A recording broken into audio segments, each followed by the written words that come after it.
Hey guys, it's your girl again. Welcome back to my channel. Today we are going to talk about why you need carbs in your life and how you can still eat them and lose weight.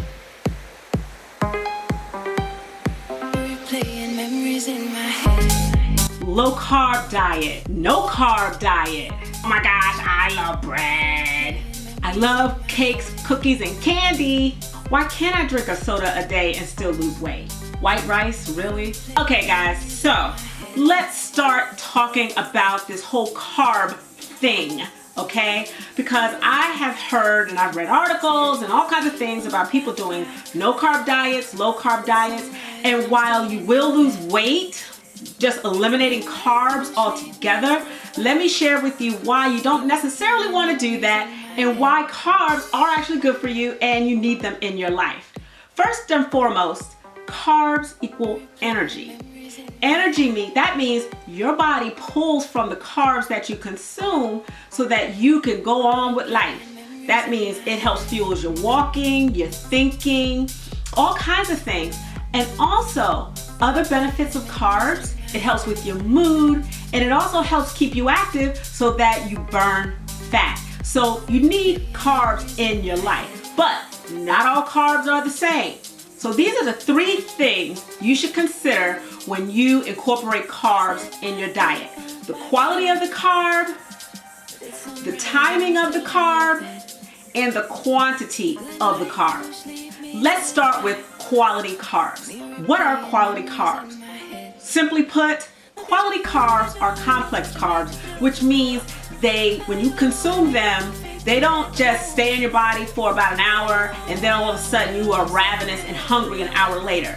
They burn slowly over time, fueling your body so that you don't have a sudden crash. So that means they are not processed foods. So some high quality complex carbs, I like to call them colorful carbs because they tend to have color, such as sweet potatoes, vegetable pasta, that's the spiralized vegetables, carrots, kale, fruit, oatmeal, not the packaged kind, but the old-fashioned kind, steel-cut oatmeal, and brown rice.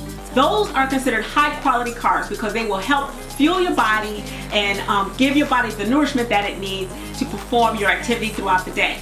Low-quality carbs, they are basically processed foods. And I know you're gonna hate me, but we're talking anything that pretty much is void of color, like pasta, white sugar, white flour, baked goods like cookies, cakes, donuts, pies. All those things are really, really poor, low quality carbs. You don't want to eat them anyway because all they're going to do is spike your blood sugar and then you're going to crash, okay? So make sure the quality of your carb is high quality to make sure you get the best fuel for your carb buck. All right, next thing is the timing of your carbs. Simply put, you want to eat the most carbs at your most active time of day. And that's because, like I said earlier, carbs equal energy. And if you don't burn the carbs that you're eating, your body is going to store it as fat. Yeah. And then the next day, you're going to just eat more carbs. And if you don't burn off all that energy, it's going to store even more fat. So the best way to burn off the carbs that you're eating that day is eat your carbs during the most active time of day. So my most active time of day is the morning up to about mid-afternoon, about 1, 2 o'clock. So that's when I'm going to pile up my meals with the most carbs. Make sure you still watch portion sizes, but that's when I'm going to stack up my meals. As I go on later in the day, as I start to slow down, calm down, relax, and get ready for bed, I'm not going to eat as many carbs because when I go to sleep, my body's not going to use it. Therefore, it's going to store it, again, as fat.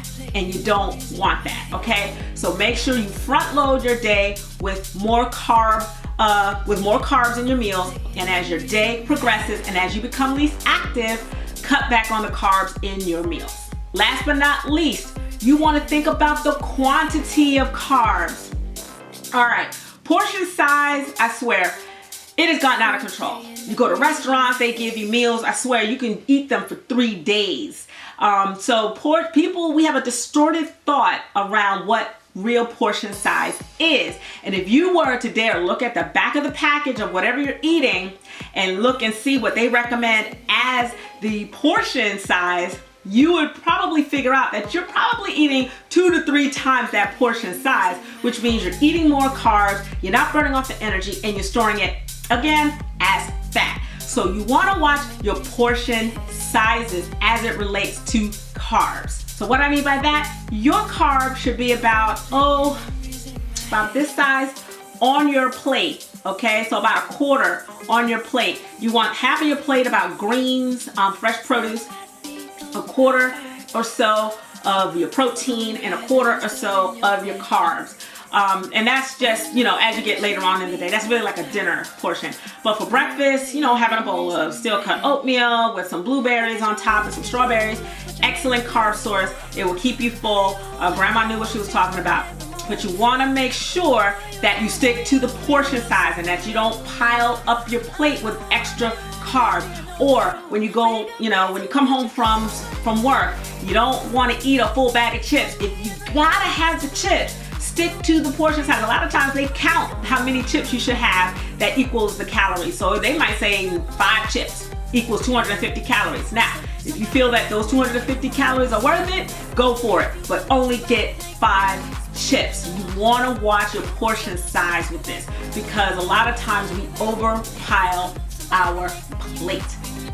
Okay guys, so those are the tips I have for you so that you can still eat your carbs and lose weight. I would love to hear what you have to say. Leave a comment below. Let me know what tips you have on how you can still eat carbs and lose weight. And I'm also going to include a link to the blog post that I wrote about or posted about this topic. Thank you for watching. As always, we will talk soon. I love you all. Bye.